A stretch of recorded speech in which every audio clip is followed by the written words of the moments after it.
हरियाणा की हर अपडेट के लिए बेल आइकन दबाएं और सब्सक्राइब करें STV हरियाणा न्यूज। नमस्कार, स्वागत है आपका। मैं हूं गौरव कुमार पांडे।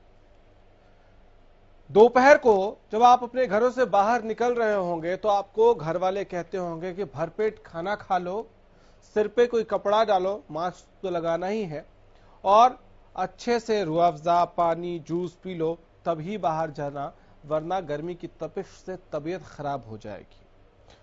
वो भी तब जब आपको बहुत ज्यादा जरूरी काम हो, तभी आप निकलते होंगे, अपना काम खत्म करके वापस भी आ जाते होंगे। लेकिन उन लोगों का सोचिए जो पिछले कई दिनों से लगातार तपती दोपहरी में खाली पैर हजारों किलोमीटर का सफर खाली पेट तय करने के लिए मजबूर हैं। आज उन्हीं मजबूरों की बात करेंगे, उन्हीं मजदूरों की बात करेंगे।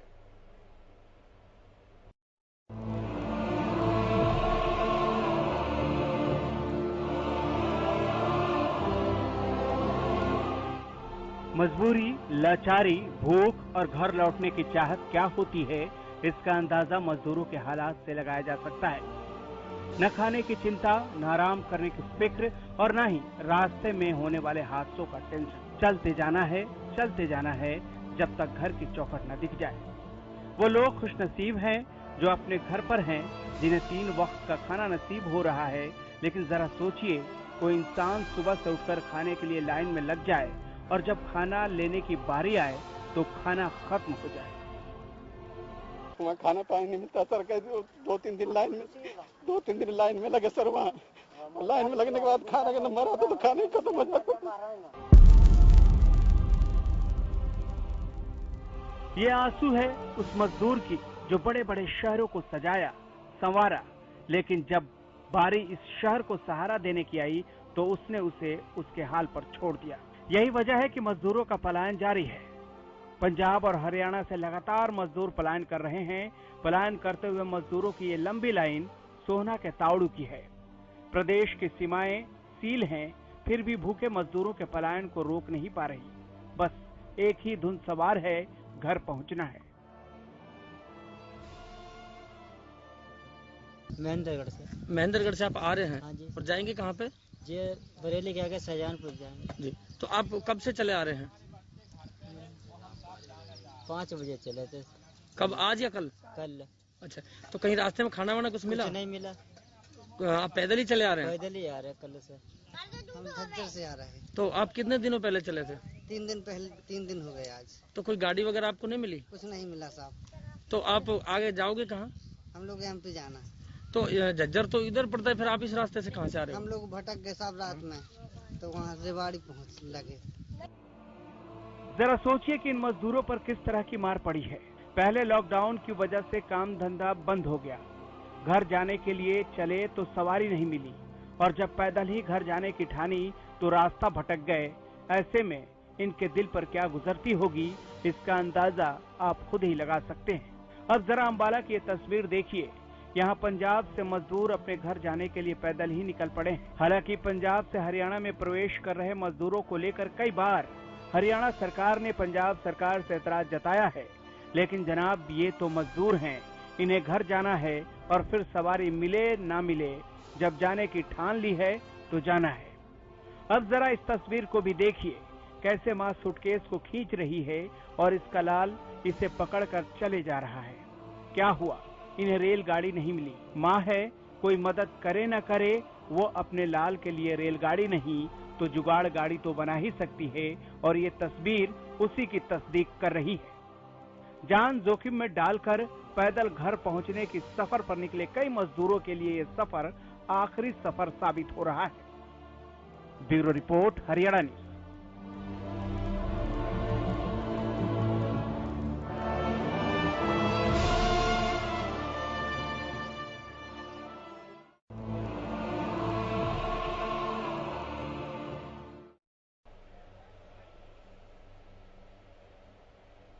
आज चर्चा इन्हीं मजबूरों की करेंगे, इन्हीं मजदूरों की करेंगे जिनके साथ पहले किस्मत ने धोखा किया कि ऐसे परिवारों में जन्म हुआ जहां आर्थिक स्थिति ठीक नहीं थी, लेकिन किस्मत को हराने के लिए, लकीरों को संवारने के लिए ये निकले अपने घरों से, अपने शहर से, अपने गांवों से, अपने राज्य से, और पहुंचे ऐसी जगहों पर जहां आर्थिक स्थिति शायद उनके शहर से, उनके गांव से बेहतर थी।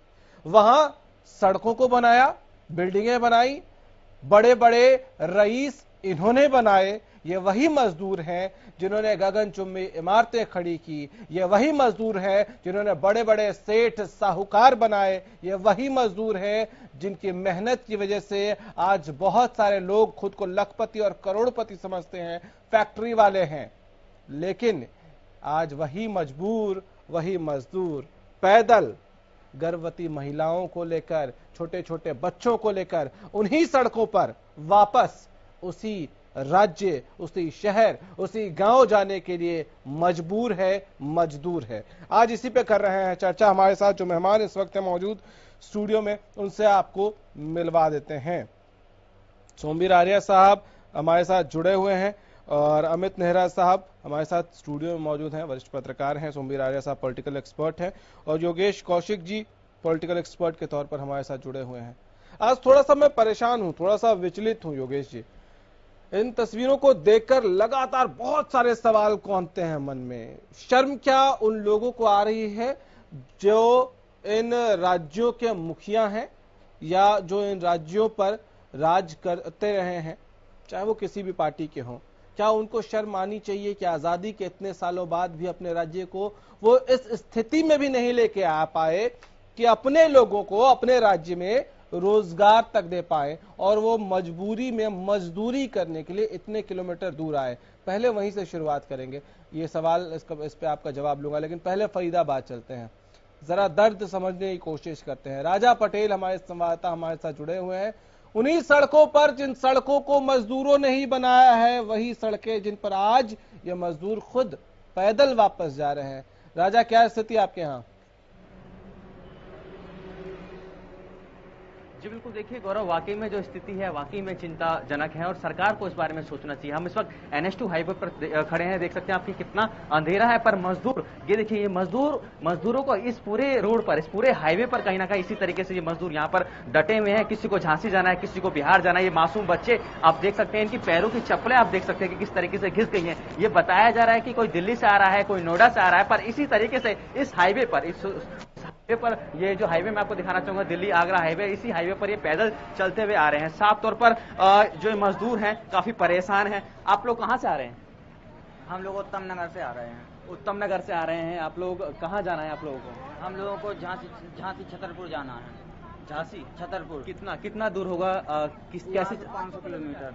आप लोग ऐसे ही चलेंगे पैदल? पैदल। पर दिल्ली सरकार तो आप लोगों के लिए सुविधा मुहैया करा रही है।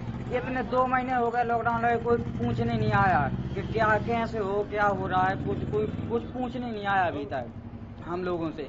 मालिक परेशान कर रहा है। कौन मालिक आप लोगों को परेशान कर रहा है? कमरा किराया जो हम लोगों के पास में खाने के लिए दिल्ली सरकार, केजरीवाल सरकार तो ये कह रही है कि किराया माफ है, कोई परेशान ना करे, निकाले नहीं नौकरी से। कोई माफ नहीं है कमरा किराया, 1 भी रुपया माफ नहीं किया। हर रोज कमरा किराए के लिए परेशान कर रहे हैं। तो आप लोग ऐसे ही पैदल चलेंगे? अब पैदल चलेंगे। 1 रुपये जेब में नहीं है। बस अभी 2 दिन पैदल से यहाँ तक आ पाए, जितने दिन लगेंगे तो जाएंगे पैदल। और क्या करेंगे? अभी हम लोग देख रहे थे हरियाणा पुलिस आपको कुछ रोक टोक रही थी, क्या कह रहे थे पुलिस वाले? पुलिस वाले कह रहे थे कमरे पे जाओ। कमरे पे नहीं जाएंगे, बेशक यहीं मर जाएंगे हम लोग, लेकिन कमरे पे नहीं जाएंगे वापसी में। आप देख सकते हैं गौरव, ये हमारी माताएं बहनें, आप ये देखिए इनके पैरों में ये पैदल चल के यहाँ पर आई है। देखिए पैर, वाकई में मेरे हाथ भी कांप रहे हैं कि कहाँ से आप लोग चल के आए हैं? उत्तम नगर से। उत्तम बिहार से पैदल चल कर आए? उत्तम नगर से आए। पैदल चल के आए दिल्ली से? हाँ। कहाँ जाना है आपको? झांसी जाना है। आपको भी झांसी जाना है? हाँ। तो रात हो गई है, इतनी रात है, रात को पैदल हाईवे पे चलेंगे पर जाने ही नहीं देते, कैसे जाएं? कौन नहीं जाने दे रहा आप लोगों को? पुलिस वाले नहीं जाने देते। क्या कह रहे हैं पुलिस वाले? यहीं रहो और वापस जाओ। वापस जाके कहाँ जाएंगे हम? नहीं तो सरकार आप लोगों को फैसिलिटी दे तो रही है। सरकार मीडिया में तो वाह ही लूट रहे हैं, केजरीवाल आपके की कह रहे हैं हम ये दे रहे हैं सरकारों को, ये नहीं मिल रहा होता तो क्यों आते हम? आप लोग कहाँ जाएंगे? वहीं जाएंगे सब लोग। कोई जाने नहीं दे रहे। हाँ, सभी लोग झांसी के हैं, कोई जाने नहीं दे रहा। यहाँ से वो लौटा रहे हैं वापसी। कहाँ जाएंगे? कौन लौटा रहा है आप लोगों को? पुलिस वाले लौटा रहे हैं। क्या कह रहे हैं पुलिस वाले आप लोग? बोल रहे वापसी जाओ। वापसी कमरे पे जाते हैं तो वहाँ धक्का मार के निकालते हैं। कौन है हमारा सहारे देने वाला? तो आप देख सकते हैं गौरव, वाकई में इन मजदूरों की जो समस्या है कोई सुनने को तैयार नहीं है। साफ तौर पर दिल्ली सरकार भी लाख दावे कर रही है कि मैं खुद होपलेस हो रहा हूँ, उन माता के पैरों में छाले जो मैंने देख के मैं खुद परेशान हो रहा हूँ कि वाकई में जिस तरीके से ये पैदल चल रहे हैं और आगे 600 किलोमीटर का और रास्ता इनको चलना है, तो आप खुद अंदाजा लगाते हैं। सरकार वाहवाही लूट रही है मीडिया में, पर स्थिति ज्यों की त्यों बनी हुई है। गौरव जी, राजा, ऐसी परिस्थितियों में पत्रकारिता करना भी थोड़ा सा मुश्किल हो जाता है, ऐसी परिस्थितियों में रिपोर्टिंग करना भी मुश्किल हो जाता है। स्वाभाविक सी बात है, आप अगर विचलित हो रहे हैं तो कम से कम आपके अंदर का इंसान जिंदा है, संवेदनाएं जिंदा है। इस बात के लिए आपको साधुवाद, शुक्रिया आपका ये दर्द दिखाने के लिए, बताने के लिए। योगेश जी, देखिए, मैं तो ये इस बात का कायल हूं कि आपके लोग और पत्रकार भी कम से कम बता रहे हैं कि ये समस्या है, और ये समस्या आज से नहीं है। जिस दिन लॉकडाउन करने के लिए कहा गया था उस दिन से है। पर आपने जो कहा, हम बिल्कुल पीछे से चलते हैं कि वो स्टेट्स 70 साल का जो हम जिक्र करते हैं, वो स्टेट्स जो अपने ही लोगों को वहां रोजगार मुहैया नहीं करा पाई, उन्होंने आखिर किया क्या? और जिन स्टेट्स, किसी की भी हम हिंदुस्तान में बात कर लें, ऐसी कोई स्टेट नहीं है जहां पे आप रोजगार मुहैया ना करा सकें, क्योंकि संसाधन हर स्टेट में अपने अपने हैं। जबकि अगर मैं खनिज पदार्थ की बात करूं तो शायद हरियाणा में सबसे कम होंगे। हरियाणा बहुत बाद में जो है स्टेट बना अलग से, और आज यहाँ पे सब कुछ, हम मेरे ख्याल में हरियाणा वाले को बाहर जाने के लिए जरूरत नहीं पड़ती, अनलेस और अदरवाइज वो बहुत ऊंचा ना सोचता हो, इससे कहीं कोई ज्यादा ना सोचता हो। और ये वो लोग हैं जो बेचारे रोजी रोटी के लिए बाहर निकले, मतलब ये कि उनकी स्टेट्स उनको रोजी रोटी भी मुहैया नहीं करा पाई। मतलब ऐसे मुख्यमंत्रियों का या ऐसी सरकारों का, ऐसे लोगों का मैं समझ नहीं पाता हूं कि 70 साल तक ये लोग जो झेलते रहे हैं, वो नतीजा आज हमारे सामने आ रहा है। नहीं, और ये वो लोग हैं, इसमें से बहुत सारे लोग बिहार के हैं। ये वो लोग हैं जहां से सबसे ज्यादा आईएएस, सबसे ज्यादा डॉक्टर, सबसे ज्यादा बड़े बड़े सूरमा भोपाली निकलते हैं इसमें और वो स्टेट का ये हाल है। इसमें एक चीज और मैं बताता हूं, मुझे जो सबसे बुरा पार्ट जो लगा, एक तो जो आप बच्चे वाली दिखा रहे हैं वो, और भी ऐसी 2-3 चीजें हैं। एक साइकिल पे जा रहा था, उसका एक्सीडेंट हो गया, तो वो मियां बीवी मर गए और उनके दोनों के बच्चे रह गए। पर उत्तर प्रदेश में आज भी हादसा हुआ, वो हुआ। उसके अलावा एक मुझे बहुत बुरा लगा कि एक आदमी ये कहता है मैंने जिंदगी में कभी मांग के खाया नहीं, और मैं लाइन में लगा हुआ था खाने के लिए, और जब मेरा नंबर आया तो खाना खत्म हो गया। अभी भी मैं मांग के खाना नहीं चाहता हूं। लेकिन अगर ये हाल होंगे तो देश का पता नहीं। अल्टीमेटली अगर सब्र का बांध तो लोगों का मेरे हिसाब से टूट गया है, तभी वो इतने पॉपुलर नेता की बात मानने से इनकार कर रहे हैं। और वो पॉपुलर नेता, जिनको मैं भी मानता हूं कि आज के दिन उनका एक अच्छा लंबा चौड़ा ऑरा है हिंदुस्तान में, उनकी बात सुनते हैं लोग, उनकी बातें सुनना आज से नहीं कई दिनों पहले से बंद कर दी। तो उनके दिमाग में क्या ये ख्याल नहीं आया कि मैं जब 4 घंटे के नोटिस पे लॉकडाउन कर सकता हूं, तो 4 घंटे के नोटिस पे मैं लोगों को उनके घर पहुंचाने का रास्ता क्यों नहीं दिखा सकता? और ये एक दिन से नहीं, कई दिनों से हो रहा है, और वाकई तकलीफ होती है, बहुत ज्यादा होती है। और मैं ये कहता हूं कि अगर हरियाणा में कम से कम कोई ये आदेश भी कर दे ना कि भाई जो लोग जा रहे हैं उनके खाने का इंतजाम करो, तो कर सकते हैं लोग, करेंगे, करते हैं। क्योंकि जो हमारे कावड़ियों का जिक्र करते हैं, कावड़ियों के लिए क्या क्या नहीं करते हैं लोग, तो वो अगर चाहे सरकार कुछ एक बार अपने मुंह से कह तो दे, लेकिन वो नहीं कह सकती, क्योंकि उनकी पॉलिसी कुछ और है और स्थितियां कुछ और हैं। तो पॉलिसी स्थितियों के हिसाब से बननी चाहिए, ना कि स्थितियां आप ऐसी क्रिएट कर दें और फिर आप पॉलिसी को तोड़ मरोड़ के अगर लेके आना चाहें तो ला भी ना सकें। तो ये परिस्थिति जो है ना, ये बड़ी मतलब अजीब सी और भयावह है मेरे हिसाब से, अजीब सी भयावह। और नेहरा साहब, शुरुआत में मुझे लगा कि ये लोग बेकार में धैर्य खो रहे हैं। जब शुरुआत में ये पलायन शुरू हुआ तो मुझे लगा कि ये लोग बिना बात के धैर्य खो रहे हैं। सरकारें जब कह रही हैं, प्रशासन जब कह रहा है कि इनकी मदद की जाएगी, खाना दिया जाएगा, पानी दिया जाएगा, इनको जो भी जरूरत की चीजें हैं दी जाएंगी और इनके घर जाने की व्यापक व्यवस्था की जाएगी, उसके बाद भी जब ये पलायन हो रहा था तो शुरुआत में मुझे लगा ये लोग बेवकूफी कर रहे हैं, धैर्य इनको बनाए रखना चाहिए। लेकिन जब धीरे धीरे करके सच सामने आने लगा कि खाना देने का दावा करने वाली सरकारों के दावे आधे रास्ते में दम तोड़ गए, जब लोग रो रो कर ये कह रहे हैं कि हाँ हम लाइनों में लगे रहे, हमें खाना नहीं मिला। ऐसी परिस्थितियों में कैसे इन्हें गलत कह दें? गौरव, आपने जो समस्या उठाई है ना, मैं समझता हूं कि इसके बारे में 1 घंटा बहुत कम है इस पे डिस्कस करना। बिल्कुल, इसके लिए तो कई दिन लगातार डिस्कस होए तो बेहतर है।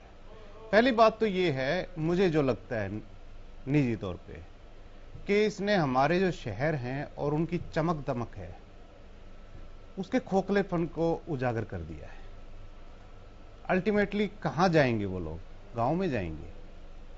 हालांकि मैं ये नहीं कहता कि गांव में जाके भी उनकी जिंदगी कोई बेहतर होगी या कोई अच्छी पोजीशन में होंगी, क्योंकि वहां पे उनको रोजगार नहीं मिला तभी उनका विस्थापन हुआ, ठीक है ना।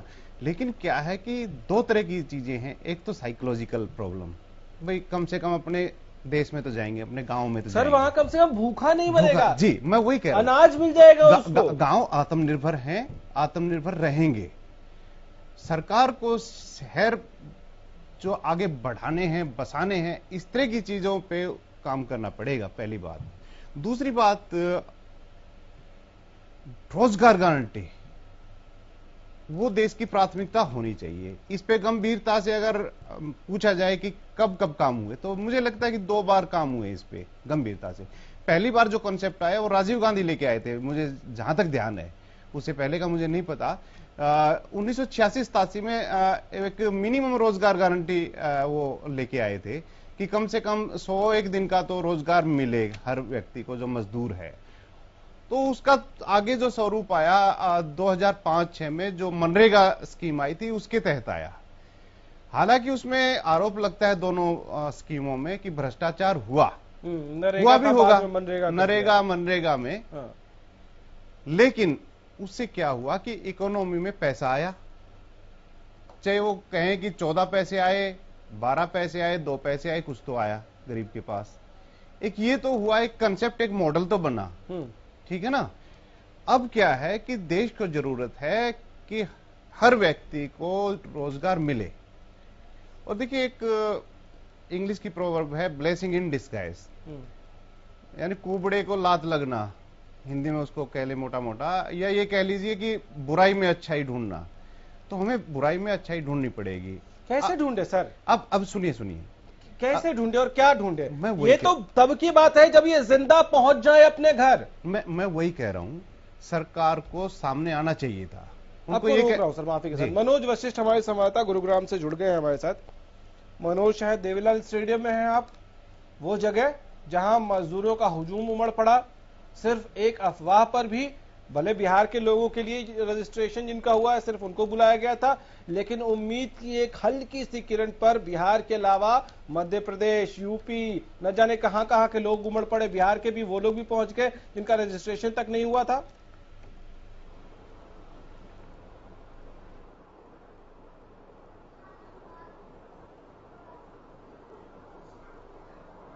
यहाँ पर लोग पहुंच रहे हैं। लोगों को जो यहाँ के जिन्होंने रजिस्ट्रेशन करवा रखा है उनके अलावा दूसरे राज्य के, दूसरे जिले के वो लोग भी यहाँ पर आ रहे हैं, जिससे पुलिस कर्मियों को काफी परेशानियों का सामना करना पड़ रहा है। जी गौरव, क्यों पहुंच रहे हैं ये लोग? आपने तो बात की होगी इनसे, क्या इनको सच में खाना नहीं मिल रहा है जहां पे ये है? क्योंकि सरकारें, एनजीओ, प्रशासन, सब लोग सेल्फी ले लेके सोशल मीडिया पर अपलोड करने वाले लोगों की कमी नहीं है, दानवीरों की। क्या उसके बावजूद इनको खाना सच में नहीं मिल रहा है? देखिए गौरव, लॉकडाउन पार्ट 1 और पार्ट 2 के अंदर जरूर सामाजिक संस्थाएं और धार्मिक संस्थाओं ने ये बीड़ा उठाया था कि जो प्रवासी मजदूर हैं कम से कम इन तक जरूर खाना पहुंचाया जाए। लेकिन जब से लॉकडाउन 3 शुरू हुआ तब से सामाजिक और धार्मिक संस्थाएं जैसे विलुप्त हो गई। अब इनको खाने के लिए भी लाले पड़ने लगे, तो उसके बाद इन्होंने पैदल पलायन करना शुरू कर दिया यहाँ से गौरव। अब नतीजा ये निकला है कि सरकार को भी ट्रेन चलानी पड़ी। अब जब ट्रेन चला रहे हैं तो यहाँ पर देवीलाल स्टेडियम में 1200 से 1400 लोग ही ट्रेन के अंदर बैठ के जाएंगे कल सुबह। लेकिन यहाँ का आलम आप ये अंदाजा लगा सकते हैं कि यहाँ पर 2 से 3 हजार व्यक्ति कल इकट्ठे हुए थे, आज भी 2000 व्यक्ति इकट्ठे हुए। गौरव, परिस्थितियां बहुत गंभीर है मनोज। इनको यहाँ खाना मिल रहा है या यहाँ भी खाना नहीं मिल रहा है? गौरव, बिल्कुल हमारे साथ इलाके के एसएचओ हैं, पुलिस अधिकारी हैं। हम इनसे जानते हैं कि आखिर इनको और किस तरह की चुनौतियों का सामना करना पड़ रहा है। दूसरा, क्या कुछ इनके लिए प्रबंध किए गए हैं, क्या इनके लिए मेडिकल की भी सुविधा है, क्योंकि हमने हाल ही में देखा था कि काफी सारे मजदूर जो हैं वो कोरोना पॉजिटिव पाए गए थे। ऐसे में जो यहाँ की सुरक्षा कर रहे हैं पुलिस के जवान, उनकी सुरक्षा के लिए आखिर कौन सोच रहा है? आइए हम जानते हैं इस इलाके के एसएचओ से। जी पूछिए। सर, किस तरह की चुनौतियों का आप सामना कर रहे हैं? फिलहाल क्या इनके लिए खाने का यहाँ पे प्रबंध किया गया है? मेडिकल की क्या फैसिलिटीज हैं? देखिए, पुलिस के लिए कोई चुनौती नहीं है, ये हमारा कार्य है। पूरा प्रशासन, पूरी पुलिस और एनजीओ लोग जो हैं सभी मिलकर अच्छा कार्य कर रहे हैं। दूसरा, पब्लिक आ रही है, बिहार के लिए ट्रेनें जा रही हैं। पब्लिक जो है वो बगैर रजिस्ट्रेशन की भी इनके साथ आ जाती है, उनको समझाया जाता है और बाद में जिसका रजिस्ट्रेशन नहीं होता उनका रजिस्ट्रेशन किया जाता है। सीमित संख्या में ही जैसे बोगी जो होती हैं वो होती हैं और उनमें जितने सोशल डिस्टेंसिंग का पालन करते हुए जो हम लोग बिठा सकते हैं वो बिठाते हैं, भेजते हैं रेलवे स्टेशन के लिए। यहाँ से सभी को सोशल डिस्टेंसिंग का पालन करते हुए सभी को भोजन भी दिया जाता है, चाय भी दी जाती है और प्रशासन की तरफ से हर तरह की व्यवस्था यहाँ पर की हुई है। सर, मेडिकल सुविधाओं की बात करें तो क्या यहाँ पर डॉक्टर्स बैठे हुए हैं, डॉक्टर्स की टीम है जो इनकी मेडिकल चेकअप कर रही है? बिल्कुल, डॉक्टर्स की टीम है और कंटिन्यू जो है चेकिंग की जा रही है। रात को भी मेडिकल की फैकल्टी है, जिसको कोई दिक्कत हो जाती है तो उसको दवाई दी जा रही है। तो गौरव, ये थे हमारे साथ जिले के इस एरिया के आपके आसपास क्या कोई मजदूर वर्ग के लोग हैं जो पलायन कर रहे हैं, लोग नहीं छोड़ रहे, वो हैं क्या? अगर आप उनसे बात कर सकें। जी गौरव, बिल्कुल मैं उनसे बात करना चाहूंगा। हमारे साथ यहाँ कुछ लोग जुड़े हैं, इनसे जानते हैं आखिर क्या ऐसी मजबूरी है कि इन्हें अपने घर की तरफ कूच करने के लिए मजबूर होना पड़ा। नाम क्या है आपका? मेरा नाम चंदन कुमार है। तो आप क्यों जा रहे हैं चंदन जी? यहाँ पे फैक्ट्रीज भी खुल गई हैं, अब तो सरकार द्वारा भी ये बार बार अपील की जा रही है कि मकान मालिक अब किराया नहीं लेंगे, फिर बावजूद इसके क्यों जा रहे हैं आप? मकान मालिक मानेंगे नहीं, एक महीने नहीं मानेंगे, दूसरे महीने में तो लेंगे। इसके अलावा राशन पानी का दिक्कत हो रही है, कहाँ से लाएगा आदमी, ये भी सोचने वाली बात है सर। तो क्या काम करते थे आप और कब से खाली? इंजेक्शन और रिंग चलाते थे। तो आपको जहाँ पे आप काम कर रहे थे, क्या आपको तनख्वाह दी गई? मैं आया था तो नया आया था, मैं एक रोज काम किया, उसके बाद में लॉकडाउन हो गई। इस हालत में क्या करेगा सर? तो जिस व्यक्ति के यहाँ पे आप काम कर रहे थे, क्या उन्होंने आपकी खान पान के बारे में, रहने सहने के बारे में कुछ जानकारी लेने की कोशिश की? कमेटी सेंटर में रहता था सर। तो गौरव, साफ तौर पर आप देख सकते हैं कि ये लोग कितने लाचार हैं। खाने के लिए इनके पास अब लाले पड़ चुके हैं, ना पैसे हैं इनके पास। कम्युनिटी सेंटर्स में ये लोग रह रहे थे, जिसके बाद आज इनका रजिस्ट्रेशन हुआ है और ये कल सुबह अपने घरों की तरफ कूच करेंगे। जी गौरव, चलिए शुक्रिया आपका। सोमवीर जी, बहुत देर से आप हमारे साथ जुड़े हुए हैं, माफी चाहूंगा कि इतना वक्त लग गया आप तक आते आते, लेकिन एक बात बताइए, इन तस्वीरों को देखकर एक हिंदुस्तानी होने के नाते जो पाँव में छाले हैं, क्या वो तकलीफ पहुंचाते हैं? बच्चों की बेबस तस्वीरें क्या वो तकलीफ पहुंचाती हैं?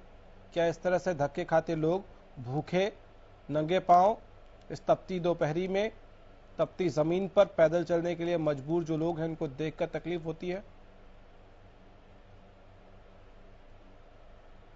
और जैसे कौशिक साहब ने बताया 47 से और आज तक हम कहा 73 साल में हम कहाँ पहुंचे, आज तक हम कहाँ पहुंचे, ये बहुत ही शर्मनाक है कि हम 70-72 साल में हमारे मजदूर जो हमारे राष्ट्र के निर्माता हैं, बिल्डिंगें बनाते हैं, सारे इतना इंफ्रास्ट्रक्चर है सारा वो तैयार करते हैं, खेती में मजदूरी काम करते हैं, उनको हम इतना काबिल नहीं बना सके, इतना उनको क्षमता नहीं बना पाए, उनको इतनी सुविधा नहीं दे पाए कि उनका अपना छोटा सा जहां भी है घर हो या 1-2 महीने का इतना एडवांस जमा कर सके, जिससे कि वो अगर रोजगार किसी वजह से कोई आपत्ता में खत्म हो जाए, ना मिले तो उसको करके, ये बहुत ही दयनीय स्थिति है। और हमें शर्म आने की बात है, चाहे वो कोई पार्टी हो, कोई सरकार हो, कोई व्यवस्था हो, ये सरकार और व्यवस्थाएं आती जाती रहती हैं, ये बहुत ही गलत और एक शर्मनाक है। दूसरा, मैं कौशिक साहब की बात को थोड़ा आगे बढ़ाना चाहता हूं कि हम कर नहीं पाए, ये नहीं है हम कर नहीं पाए, हमने बहुत प्रोग्रेस किया, लेकिन जो भी संस्थाएं थी, वो जितनी भी सरकारें आई, उनकी नियति यही थी कि इनको यही रखना जहां है, इनको पहले 20 रुपए में खाना मिलता था, उस वक्त 2 रुपए किलो गेहूं आता था, अब इसको 200 दे दो, तो अब जो है 20 रुपए किलो कर दो। इनको रखना ही हैंड टू माउथ था, सरकार उनकी पॉलिसी ये थी, उनकी सोच ये थी। और अगर उनके दिमाग में ये था कि अगर ये लोग पढ़ गए, थोड़ा सा ऊपर उठ गए, तो ये लोग तुम्हारे से हिसाब लेंगे, तुम इतने सालों में क्या कर रहे हो। सर टाइम लिमिटेड है, इसलिए आज इस चर्चा को मैं जो चाहता हूँ, सोमवीर जी जी आज चर्चा जो मैं चाहता हूँ, अब इसी बात आज मैं जो चर्चा, मैं एक बार क्लियर कर दूं सर, उसके बाद आऊंगा आपके पास। आज मैं बस चर्चा यही चाहता हूँ कि आखिर क्या हो गया जिसके बाद अगर सरकारें ये दावा कर रही हैं, प्रशासन दावा कर रहा है कि धैर्य आपका जवाब न दे, आप भूखे न रहें, आप घरों के लिए पैदल न निकले, इसके लिए आपको खाना भी दिया जाएगा, आर्थिक मदद दी जाएगी, हर तरह की मदद दी जाएगी, उसके बावजूद ये धैर्य टूटा क्यों?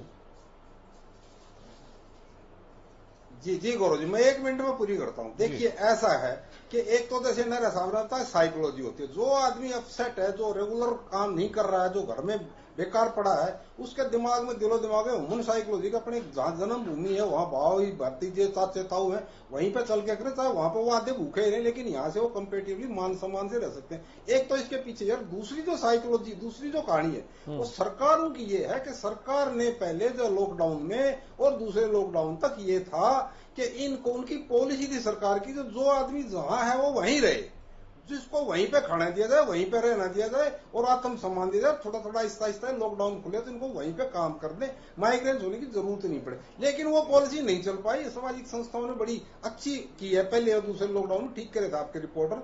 लेकिन अब क्या हुआ कि जब ज्यादा ही वो ओवरफ्लो होने लगा, काम मिल नहीं रहा, असंतोष फैलने लगा, तो सरकार ने एक पॉलिसी बनाई कि भाई ट्रेनें, सर काम नहीं मिल रहा था, ये खाना नहीं मिल रहा था, तो उसका सबसे बड़ा सवाल ये है कि ज्यादातर मजदूर जो जा रहे हैं, जो खाली पैर जा रहे हैं, जो गर्भवती अपनी बीवियों को लेकर जा रहे हैं, पैदल जा रहे हैं, छोटे छोटे बच्चों को पैदल लेकर जा रहे हैं, क्या वो सिर्फ इस वजह से जा रहे हैं क्योंकि उनको काम नहीं मिल रहा था? वो घर में बैठे थे आराम से, उनको कोई दिक्कत नहीं थी और रातों रात उनको सपना नहीं ऐसा गौरव जी उनको उस वक्त गारंटी दी गई थी कि आपको काम भी और सम्मान भी मिलेगा, मकान मालिक को हम कह देंगे किराया नहीं मांगेंगे, लेकिन वो प्रैक्टिस में नहीं हो पाया। इस वजह से ये फ्रस्ट्रेट हुए और ये चलने को तैयार। अब सरकार ने जब देखा गया संतोष इनको भेजना ही उचित है, तो सरकार ने अभी ट्रेनें चलाई है। देखिए उसका सिस्टम है, जैसे अभी आपने गुड़गांव का ही बताया, उसका सिस्टम है, पहले एक रजिस्ट्रेशन होगा, नोडल ऑफिसर्स को उसका नंबर दिया जाएगा, उसके बाद वो रेलवे में भेजेंगे,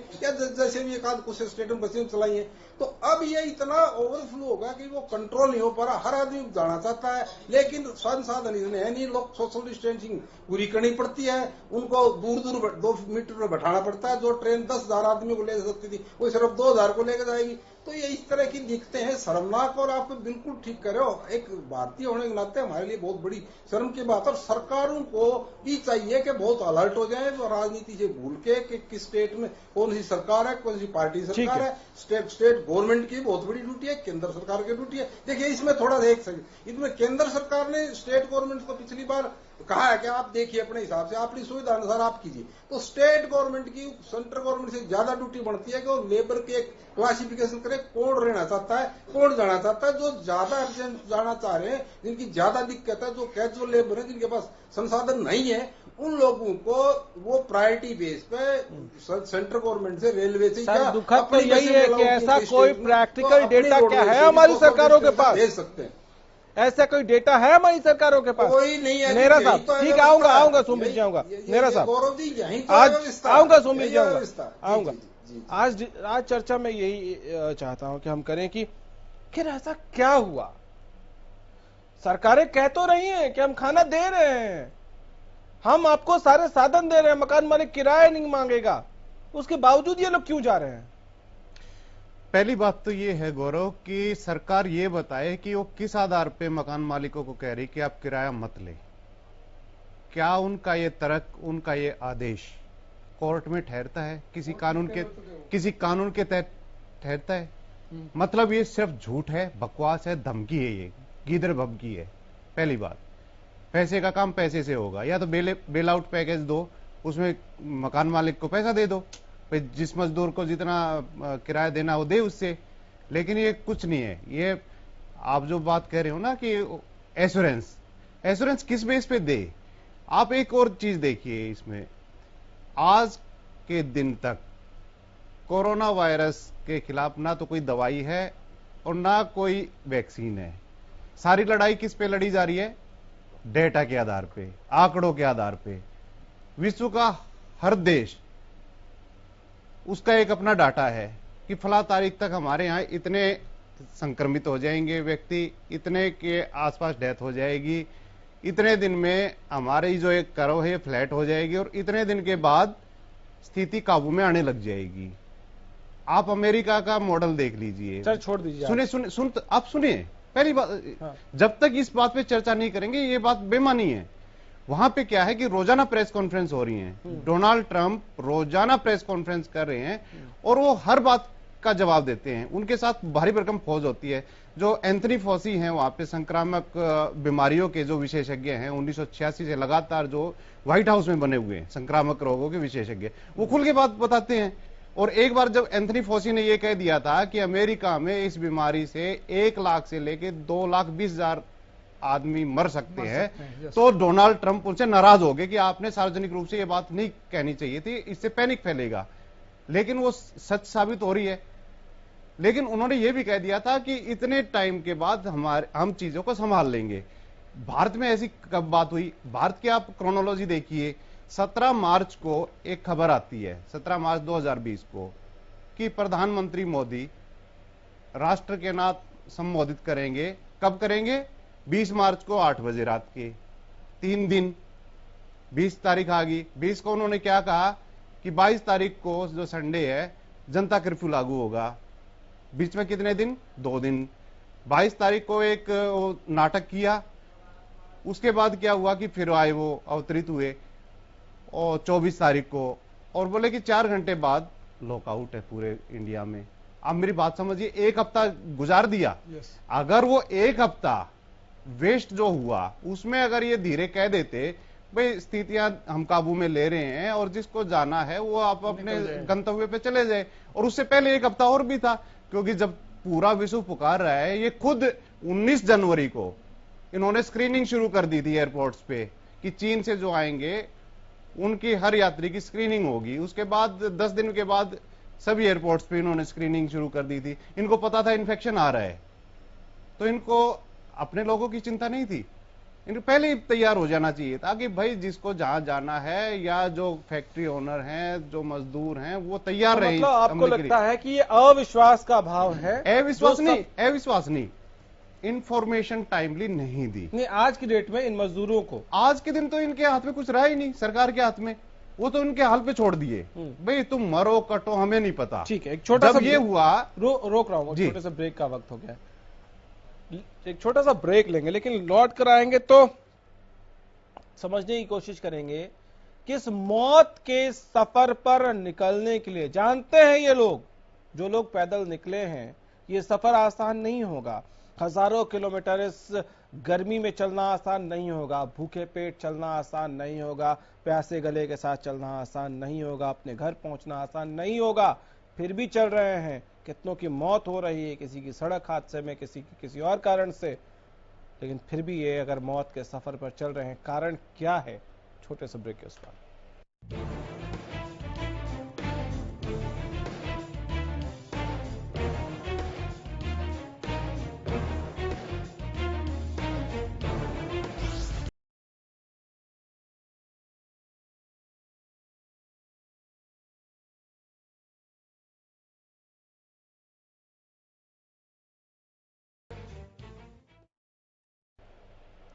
ब्रेक के बाद एक बार फिर से आपका स्वागत है। चर्चा को आगे बढ़ाते हैं। योगेश जी, मौत के इस सफर पर जो निकल रहे हैं उनमें से ज्यादातर लोगों को पता है कि ये राह आसान नहीं होने जा रही है, क्योंकि बहुत ज्यादा खाना उनके पास है भी नहीं, और हो भी तो इतना सारा सामान लेकर वो कैसे लेकर जाएंगे? ज्यादातर लोग जो पैदल चल रहे हैं, उसके बावजूद ये निकल रहे हैं, क्यों? मैं देखिए आपको बहुत मतलब 2 पक्ष बताता हूं इसके।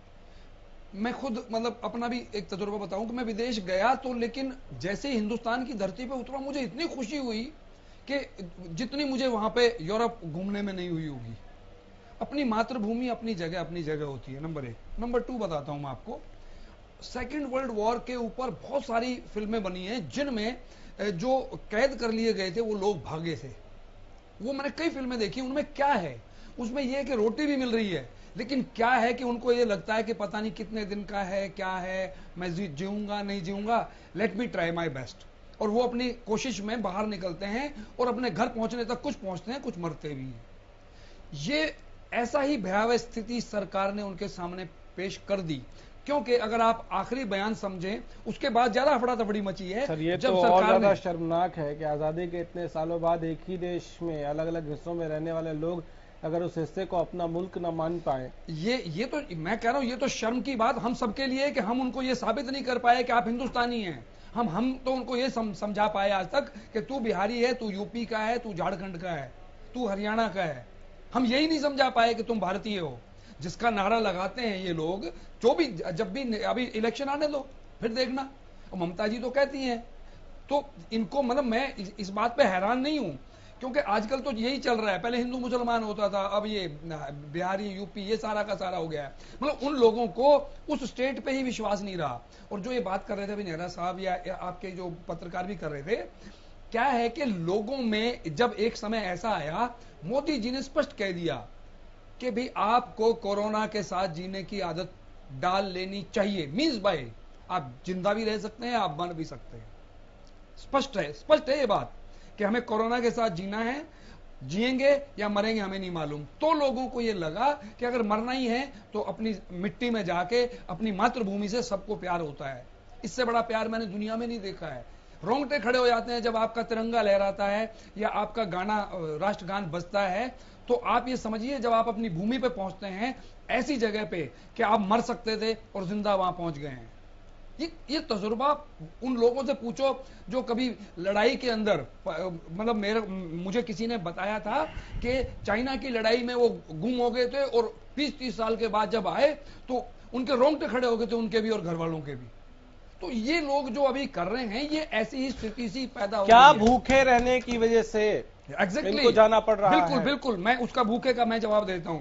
जो खाना दिया जा रहा है, दिया गया था, वो वहां की जो सामाजिक संस्थाएं थी उसमें सरकार ने भी दिया है, इसमें कोई दो राय नहीं।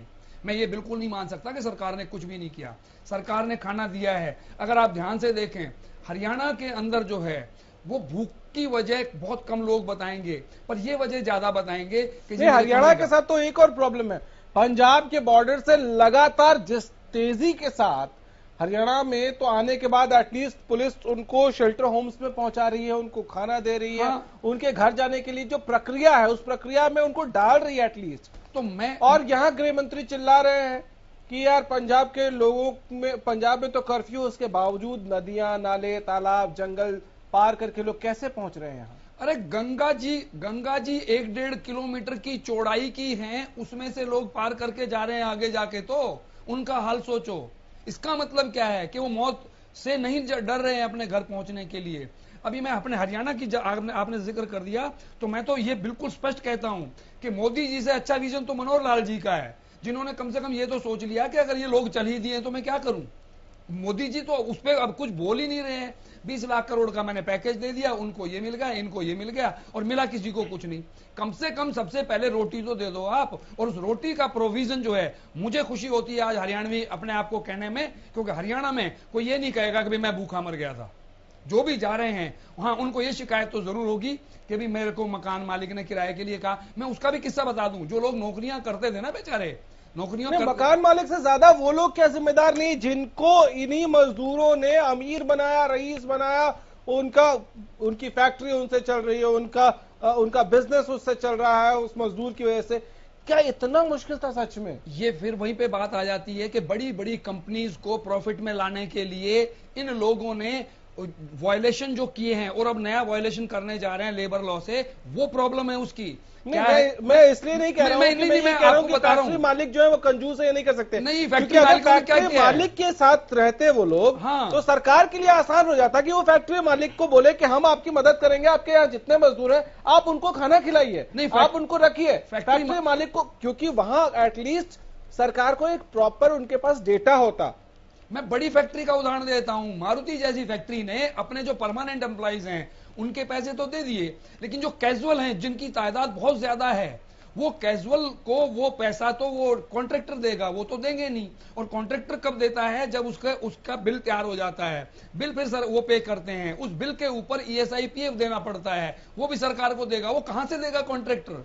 वो जब नहीं दे पाया तो वो कैजुअल। ऐसे हीरो होंडा के अंदर, ये बड़ी बड़ी कंपनीज हैं जो गुड़गांव का मैं जिक्र कर रहा हूं, तो इन बड़ी कंपनीज में जो नंबर्स थे वो बहुत ज्यादा थे। ऐसे ही जो हमारी ये कपड़े की जो इंडस्ट्रीज हैं, इनमें भी सब में कैजुअल्स हैं सारे के सारे। तो वो सारे के सारे कैजुअल्स बेचारे परेशान हुए, लेकिन उन्होंने हिम्मत नहीं हारी थी इमीडिएटली। उन्होंने क्या किया था? पहले कईयों ने बेचारों ने चाहे सब्जी बेचने का सोचा, चाहे केले बेचने के लिए सोचा, लेकिन उनकी तादाद इतनी हो गई कि जहां जाओ वहां पे केले वाला ठेला नजर आ रहा है तो पुलिस वालों ने डंडा मारना शुरू कर दिया, उनको भागो यहां से। अब वो बेचारे क्या करें? अल्टीमेटली वो इतना नहीं कर पाए कि यहां पे वो सरवाइव कर सकें। हालांकि फिर भी मैं कह रहा हूं, जो किराएदार जो यहां पे थे उनको इतना प्रताड़ित नहीं किया गया, इतना मतलब काफी सारे मकान मालिकों ने मदद की है उनको भी कि ठीक है अगर नहीं कर सकते हो तो तुम करो। बट अल्टीमेटली कई लोग बेचारे ऐसे जिनका घर ही अपने किराए पे चलता है। मैं बताता हूं आपको, ये मजदूर जिन किराए के घरों में रहते हैं ना, हाँ, उन मालिकों के उनके मालिक भी, हाँ, उनके घर ही उनसे चलते हैं किराए से। ठीक है नेहरा साहब, ये क्या बेहतर रहता, क्या ये मकान मालिकों को निर्देश देने से ज्यादा बेहतर आइडिया ये होता कि जिन फैक्ट्रियों के ये मजदूर हैं या जिन मालिकों के अंडर ये लोग काम करते हैं, उन मालिकों को ही कहा जाता कि भैया आप अपने जो लोग हैं उनको इधर उधर भटकने मत दो, उनको अपने पास रखो, खिलाओ, अगर आप कर सकते हैं तो ठीक है, नहीं तो सरकार आपको पैसा दे रही है। गौरव, देखिए इसमें मकान मालिक और किराएदार इसका इश्यू है ही नहीं इस समस्या में। आप इसकी गहराई समझिए। इश्यू ये है कि वो मजदूर जहां पे काम करते हैं उस व्यक्ति को ये नहीं पता कि तेरा धंधा, तेरी फैक्ट्री कब तक चालू होगी। आप मेरी बात समझें। उसको ये पता हो कि 1 महीने बाद तेरी फैक्ट्री चल जाएगी या 2 महीने बाद तेरी फैक्ट्री चल जाएगी, तो एश्योरेंस दे सकता है वो। मजदूर जाके बोलेगा मालिक कब शुरू कर रहे हो, कब काम कर रहे हो, उसको पता ही नहीं बेचारे को, क्योंकि शीर्ष नेतृत्व ने बताया नहीं। आप अमेरिका का उदाहरण दिए, मैं बार बार सरकार को क्या नहीं करना चाहिए? सुनिए, मैं बार बार अमेरिका का उदाहरण दे रहा हूं। अमेरिका में 17-18 तारीख से मोटा मोटा लॉकडाउन शुरू हुआ था, 17-18 मार्च से, और डोनाल्ड ट्रंप बार बार ये कह रहे थे कि हम ईस्टर तक इसको हटा लेंगे, ईस्टर यानी 13 अप्रैल तक। एक उन्होंने मैसेज तो दिया भाई, उद्योगपति और मजदूर हैं, उनको ये तो पता, एक सरकार की तरफ से ये तो था कि भाई 13 अप्रैल तक किसी तरह निपटो इससे, उसके बाद देखेंगे। लेकिन हमारे यहां लगातार 3 बार लॉकडाउन हुए, लेकिन ये नहीं हुआ कि भाई चलेगा कब तक। आप एक थ्रेशोल्ड तो बताएं, चाहे मान लिया खुले ना, एक मोरल तो बूस्ट करे यार, ये 2 महीने चलेगा। नहीं, सुनो, डेडलाइन के बजाय, क्योंकि डेडलाइन दे भी नहीं सकता था। नहीं, सुनो, इसके बजाय क्या सरकार ये नहीं कह सकती थी? मैं मकान मालिक का जिक्र इसलिए कर रहा हूं। गौर सुनिए, अगर जब तक फैक्ट्री ओनर को नहीं पता कि तेरी फैक्ट्री कब तक चलेगी तो मजदूर को इंश्योरेंस नहीं देगा। मजदूर को नहीं पता तो वो मकान मालिक को क्या बताएगा मैं कब तेरा किराया दूंगा? नहीं, मैं तो कह ही नहीं रहा हूं, मकान मालिक का जिक्र ही नहीं है। मैं ये कह रहा हूं कि क्या सरकार के लिए भी ये आसान नहीं हो जाता कि फैक्ट्री मालिक को ही कहता कि आपके जो मजदूर हैं उनके ख्याल रखने की जिम्मेदारी आपकी, अगर आप पे कर सकते हैं तो करिए, नहीं तो सरकार आपको देगी। क्या वो एक आसान तरीका नहीं होता? क्योंकि डेटा ही नहीं है सरकार के पास। तो सुनो गौरव, सरकार ने कहा कि आप इनकी तनख्वाह मत काटो, इनको रखो, इनके दम पे आपकी फैक्ट्रियां चल रही है, बार बार इन्होंने किया। लेकिन आप मेरी बात समझिए, क्योंकि उद्योगों की स्थिति भी पिछले कई सालों से बहुत अच्छी नहीं कही जाती। क्या इनको अब मजदूर नहीं चाहिए? क्या? सुनो मेरी बात। नहीं, मैं समझ गया, नोटबंदी, GST सब है, बावजूद इसके क्या इनको अब मजदूर नहीं चाहिए? सुनो मेरी बात। एक बात है, हरियाणा में एक कहावत है, बड़ी रातों के बड़े सवेरे। जिनका बड़ा काम है उनके घाटे और ये जो नुकसान है वो भी बड़े होते हैं। तो वो स्थिति में सर, नहीं। ऐसा भी तो नहीं हुआ कि ये कंबाइंड होकर आगे आए और अपने हक के लिए तो ये जिंदाबाद मुर्दाबाद करने लग जाते हैं। मजदूरों के हक के लिए ये आगे आते हैं और सरकार से कहते हैं कि हम खर्चा उठा रहे हैं, आपको देना पड़ेगा। ऐसा वो नहीं है गौरव, इतना कोई कट्टर वो नहीं रहा कि जिसने अपने मजदूरों को ये कहा कि तेरे को खाना नहीं मिलेगा। हाँ सर, अगर ऐसा नहीं होता तो ये जा नहीं रहे, खाना जरूर नहीं रहे होते। देखो खाना जरूर मिला है इनको, ऐसी बात नहीं है। देखो मैं इनका भी वो नहीं कह रहा हूं। हाँ, इनको तनख्वाह नहीं मिली, खाना नहीं मिला सर। कई लोग मिले देखो जो लाइनों में लग गए और उनको खाना नहीं मिला। देखो ऐसा हर तस्वीर के दो पहलू होते हैं। हमने ये भी देखी है, बिहार में जाके, उत्तर प्रदेश में जाके, मध्य प्रदेश में जाके मजदूरों ने ये बोला है कि इससे बेहतर तो हम हरियाणा में थे, वहां खाना तो मिल रहा था। आप वो तस्वीर भी समझिए। आप ये नहीं है कि एक डंडे से नहीं आ सकते। पार्ट 2 की बात अलग है। नहीं आप अभी जो इस वक्त स्थिति है, तब तक एनजीओज आगे आए थे, तब तक बहुत सारी सामाजिक अभी क्या है, अभी डेस्पिरेशन ये हो गई है कि मजदूरों को ये नहीं पता चल रहा, ना फैक्ट्री ओनर को ये पता चल रहा कि ये चलेगा कब तक। अब दिक्कत ये हो रही है, वो बेचैन हो गए, भाई हम कब तक रहेंगे। ये सिर्फ बेचैनी नहीं है, ये भूख भी है, ये परेशानी भी है। हम मजदूरों को ये नहीं कह सकते कि सिर्फ वो बेचैन होकर निकल गए। ये टोटली बेचैनी। उसमें एक चीज हो सकती है बेचैनी। आप अगर निष्पक्ष रूप से सर्वे कराएंगे तो मुझे नहीं लगता कोई फैक्ट्री ओनर इतना कट्टर होगा कि वो ये कहेगा कि मैं तुम्हें खाना नहीं दूंगा। फैक्ट्री ओनर किस फैक्ट्री ओनर ने खाना खिलाया सर? उसने तो बंद कर दिया, उसने सैलरी देना बंद कर दिया। खाने की बात कर रहे हैं? बिल्कुल नहीं, किसी ने नहीं खिलाया। खाना मिला, सोमवीर जी, खाना मिला। सोमवीर जी, क्या यह मौका नहीं था? फैक्ट्रियों के खिलाफ जब कुछ होता है, सरकारें कुछ करती है, तो ये यूनियन बना के सड़कों पर आ जाते हैं कि जिंदाबाद मुर्दाबाद। क्या अभी इनके पास मौका नहीं था कि इन्हीं मजदूरों जिनके बल पर ये आज मालिक हैं, उनके लिए सड़कों पर आए या सरकार से बात करें, जिंदाबाद मुर्दाबाद जो करते हैं ये करें और कहें कि हम अपने मजदूरों का ख्याल रखेंगे, लेकिन इसके बदले सरकार हमारी मदद करे। और जी मुझे 1 मिनट दीजिए। एक जमीनी हकीकत और देखिए आप। देखिए ऐसा है कि नॉर्थ इंडिया में गेहूं, चने और ये जो सरसों की फसल होती है, बिहार पंजाब, हरियाणा और राजस्थान, ये गंगानगर वगैरह, इसके लिए बिहार, उड़ीसा और पूर्वी उत्तरी यूपी से लाखों की संख्या में वो कैजुअल लेबर मजदूर होते हैं। सिर्फ वो आए हैं, कटाई करेंगे और अपने वापस चले जाएंगे। ठीक है। वो आए फरवरी में, कटाई शुरू हुई, अब वो खत्म होगी। एक पार्ट आप ये भी समझ लीजिए, आप माने ना माने आपकी मर्जी है, ये भी एक पार्ट है कि वो जो लोग आए थे 2-2.5 महीने के लिए, ठीक है, 2-2.5 महीने आए और वो एक मिनट वो काम करके अब निकलना चाह रहे हैं अपने, उनकी बात है। ये तो साइकोलॉजी समझ लीजिए, चाहे वो समझे। दूसरी बात, आप जो फैक्ट्री के परमानेंट मजदूर की बात कर रहे हैं आप, दूसरी बात मेरा कहने का आशय ये है कि वो जो फैक्ट्री में जो मारुति का एग्जाम्पल दिया, मारुति का एम्प्लॉइज जो है उसको तो पैसा मिल रहा है, लेकिन मारुति के ही एक पार्ट बनाने के लिए एक उसका ठेकेदार है, वो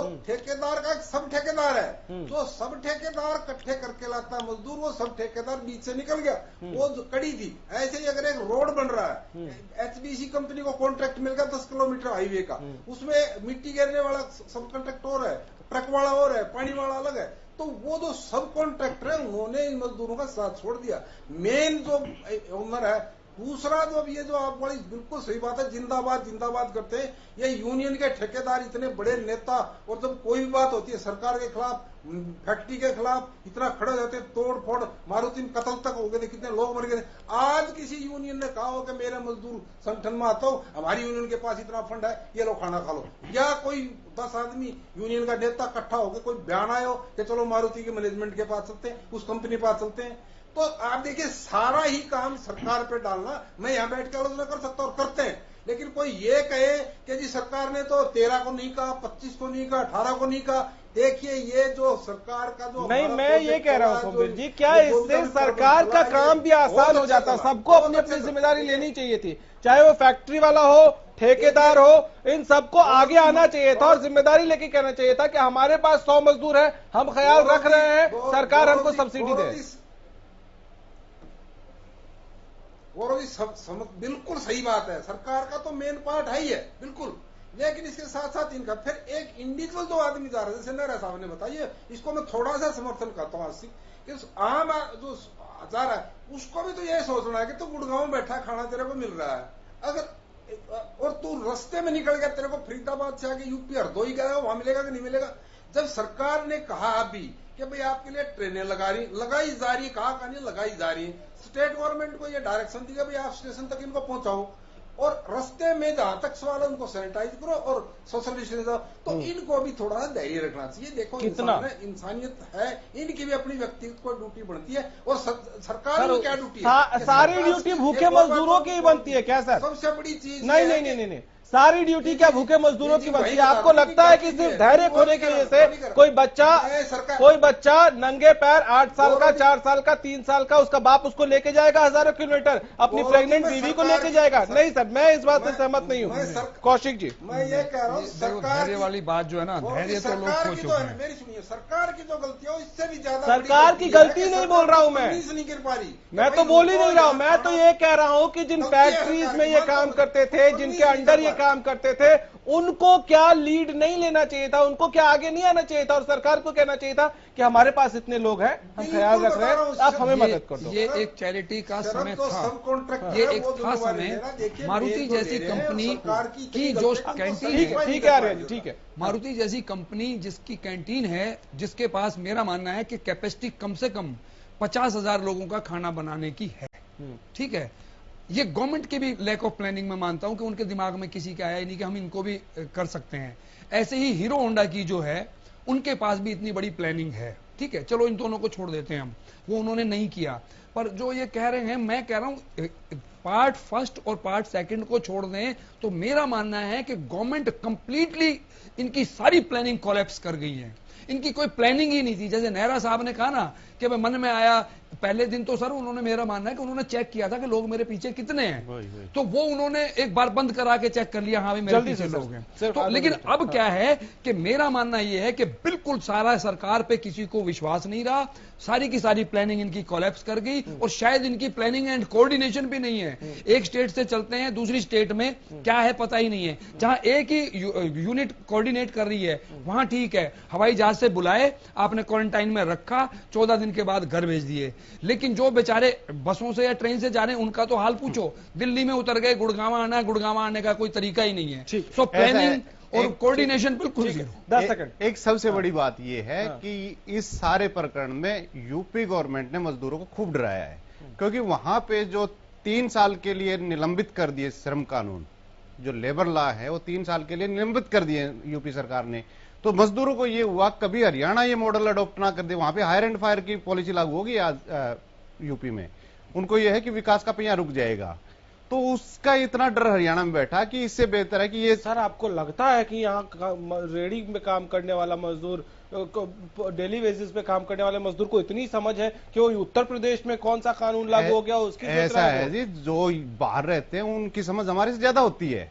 सर वो बात ठीक है, ये चीजें हवा में इस वक्त इस बारे में कोई सोचकर अपने घर जा रहा हो, मैं इससे सहमत नहीं हूं। खैर, इस डिबेट को जैसा शुरुआत में नेहरा जी ने कहा कि बहुत लंबा खींचा जा सकता है, बहुत चीजें बातें करने के लिए इस पे, लेकिन वक्त इतना ही की इजाजत देता। अब इस सबका शुक्रिया आप सभी का, लेकिन फिर भी जाते जाते एक बात कहूंगा कि जो लोग भी जहां भी ट्रैवल कर रहे हैं, अगर हमें सुन पा रहे हैं तो कृपा करके सरकार के जो शेल्टर होम्स हैं वहीं रुक जाइए, वहीं खाइए, थोड़े दिन और धैर्य रखिए, खुद को रजिस्टर कराइए स्थानीय प्रशासन के साथ, खुद पैदल जाकर अपने परिवार को पैदल ले जाकर, अपनी बीवी को लेकर, अपने बच्चों को लेकर कृपा करके ट्रैवल न करें। हर रोज हादसे हो रहे हैं, हर रोज लोग मर रहे हैं, तो उस मौत के सफर पर न निकले।